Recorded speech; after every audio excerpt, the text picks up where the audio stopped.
ஒரு மதில் சுவர் கட்டுறவங்க, பழுது பார்த்து கட்டுறவங்க, அவங்க கட்டிட்டு இருக்கும்போது வந்து கிண்டல் பண்றாங்க பாருங்க. கட்டட்டும் கட்டட்டும், ஒரு நரி ஏறி போனா அது நிற்காது, அது இடிஞ்சு விழுந்துடும் அப்படின்னு. எப்படி இருக்கும் நமக்கெல்லாம்?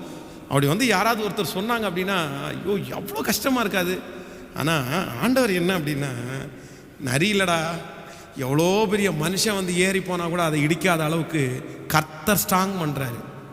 சாந்து கையில் இல்லை, அங்கு கட்டப்படுகிற கல் கையில் இல்லை, பலன் யார் கையில் இருக்குன்னா என் தேவனாகிய கர்த்தருடைய கரத்திலேயே இருக்கிறது. ஹல்லேலூயா. கைகளை உயர்த்தி ஒரு ஹல்லேலூயா சொல்லலாம். அப்போது ஆண்டவருடைய பிள்ளைகள், அடுத்து எந்த தடைகளை நீங்கள் மாற்றணும் அப்படின்னா, நீங்கள் ஒரு காரியத்தை நீங்கள் ஆரம்பித்து செய்யும்போது சுற்றி இருக்கிறவங்க எத்தனை நாளைக்கு பார்க்கலாம், இது முடிவு போய் சேராது, இது முடிக்க மாட்டான், இவன் இடையிலே விட்டுட்டு போவான், பாதி வழியில் விட்டுட்டு போவான் அப்படின்னு உங்களை பார்த்து யாராவது ஒருத்தர் கிண்டல் பண்ணுவார்களே,